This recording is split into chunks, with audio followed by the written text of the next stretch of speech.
Hey guys, and welcome to Pheas Software. Today I'm going to unbox this Cybergun FN Herschel Scar L.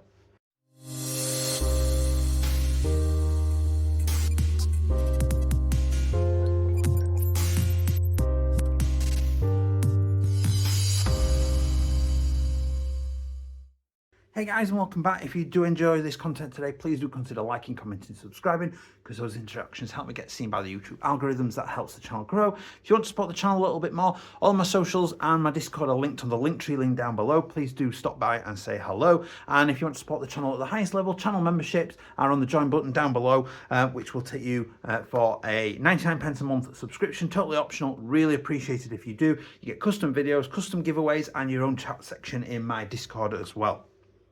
So first of all, massive shout out to Pat, who has sent me this to do an unboxing of. So this is to borrow from him. So this is the Cybergun FN Scar L. Now this is the polymer version of it. So I am not sure what to expect about this. So the box itself then is a polystyrene tray underneath, and then we've got, to be fair, the lid is fairly nice. We've got a little bit of a picture on there. We've got a bit there about semi-full automatic, ABS upper, flip up sights, ABS flash hider, that's a lot of ABS, metal gearbox, obviously a bit of Cybergun branding, 6mm, just a general bit of information about what's going off in there. It reckons, out of the factory, it's reckoning 374 FPS, which is about 1.3 joules as well, but we'll test that because obviously this is for the UK market, or it has been brought in for the UK market specifically. So get that lid up and out of the way, and we have got a variety of bits and pieces in there. So we've got a nice manual with the FN Herschel branding, a number of different languages. It's actually the correct AEG, which is quite nice. So you've got talking about the high cap in there, which we'll talk about filling shortly. Obviously inserting the high cap, inserting the battery, the selector, folding the stock, locking it in place, adjusting the hop unit. So it's actually a fairly decent little manual to get you going and started with your AEG. So we've got a little bit more polystyrene in the way. We've got a 1100 milliamp NIM type battery, which is, I will see if there's enough charge in it to test it as part of our rate of fire test. We've got a tan high cap, metal high cap, which is quite nice considering that the rest is virtually all ABS. We've got a charger, which is not going to be any good for me because it's a two-prong charger. And then we've got the Scar itself, which, considering it's ABS, it doesn't actually look terrible. Now, it doesn't quite look as nice. There is a unjamming rod, a cleaning rod in there as well. Get rid of that. Now, considering that that's ABS, it doesn't quite look as nice, I think, as the double bell Scar H that I had. But it's not too bad. What I will say is that is unbelievably light. In fact, it's so light, I could probably run about all day with dual wielding those if I really wanted to. That is unbelievably light, like scarily light.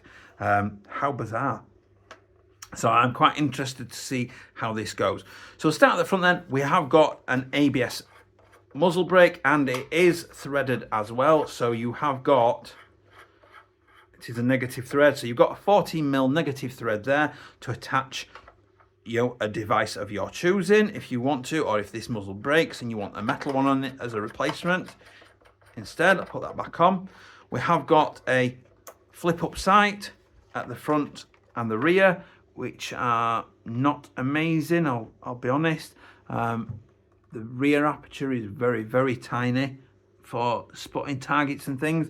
It's not horrific, but you're probably going to want some sort of other optic on the top there. So I'll put those back down, and they literally just flip down, as simple as that.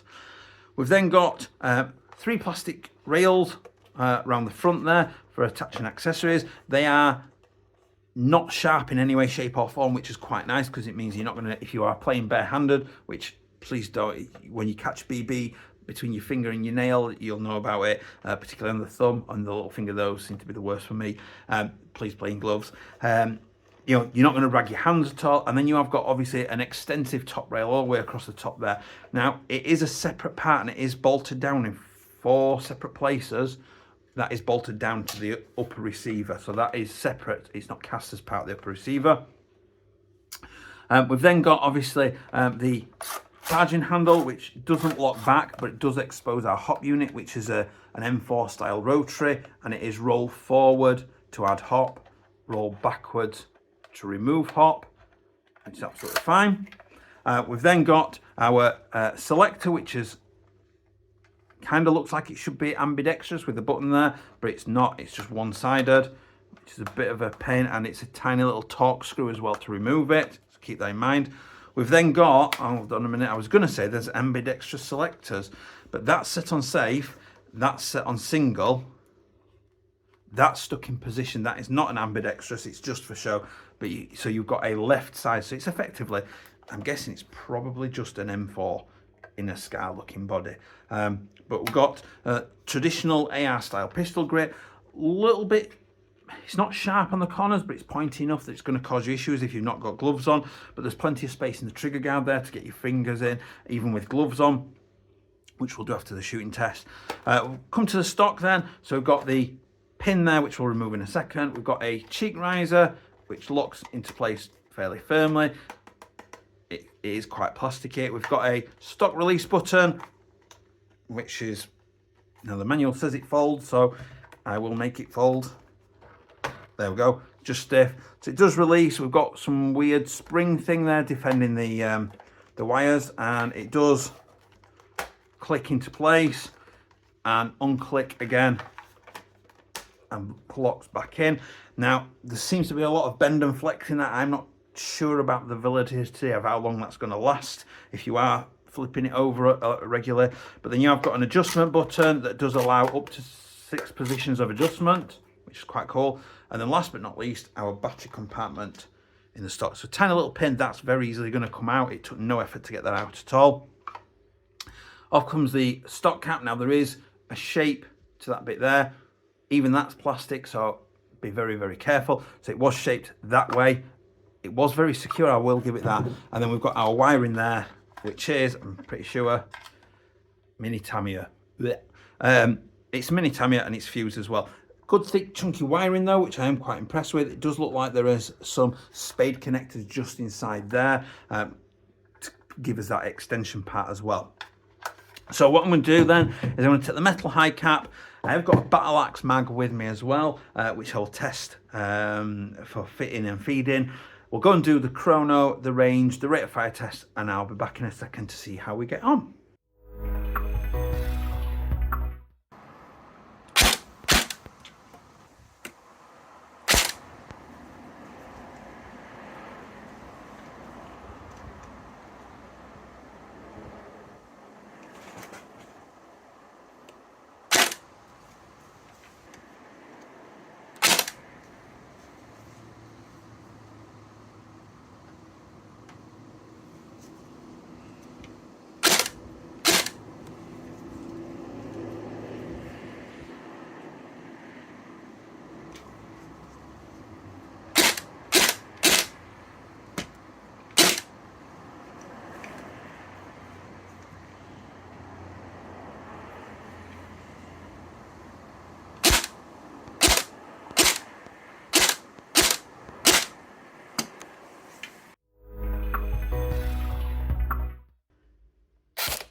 So max 324, minimum 314, average of 320.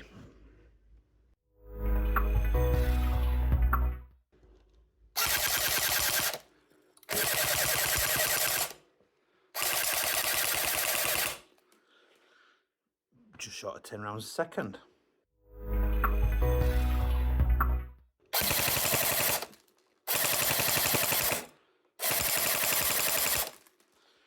About 11.5 rounds a second.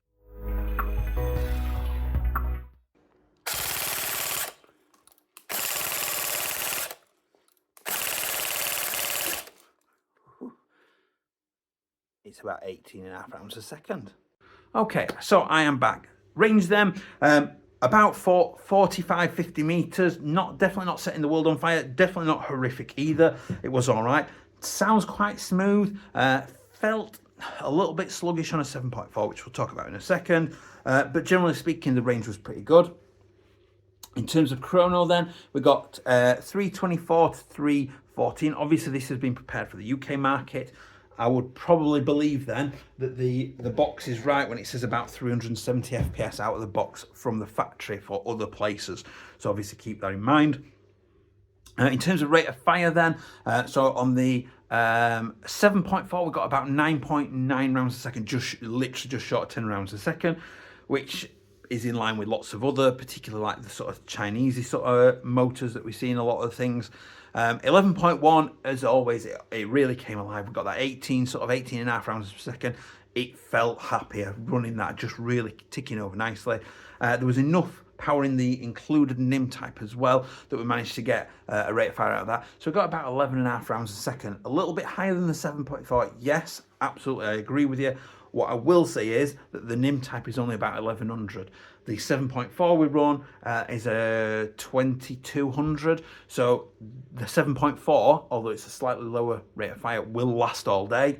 The 8.4 NIM type, you're probably going to need 2 of those, depending on how trigger happy you are. And Pheas likes to shoot a lot of BBs, so keep that in mind. The Cybergun mag fit and fed perfectly, as you would expect it to. The Battle Axe mag was a snug fit, but did go in and did feed nicely as well. And absolutely no issues on both the 7.4 and the 11.1. So in terms of performance, it's fairly standard. It's fairly, it's not setting the world on fire, but it's also not terrible either. So it's fairly good. Now, initially, I was going to sort of berate it and badmouth it a little bit around the whole it's just plastic. Do you know what, though? It was kind of nice to have something just so light and so easy to just hold. Now, I love playing airsoft. If you are here, it's probably because you love playing airsoft. And we all get tired later in the day, and suddenly those big full heavy metal guns, you're just like, oh, I'm a bit knackered, and oh, I just want something a bit easier going. Do you know what? This is the kind of thing you could run with all day and not even bat an eyelid at it. It is that kind of light and really sort of just, easy carry all day without any issues. So yeah, I was impressed at how light that actually was overall. So next thing I'm going to do, I'm going to grab my gloves. We're going to do the gloved operation.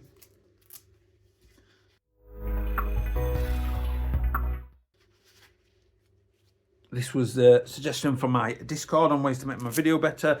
Obviously, if you do want to suggest I need a better range, yes, I absolutely know I need a better range. And it is something I'm working on. Unfortunately, people don't tend to like the idea of somebody with BB guns and stuff coming onto their site and on their woodland or whatever.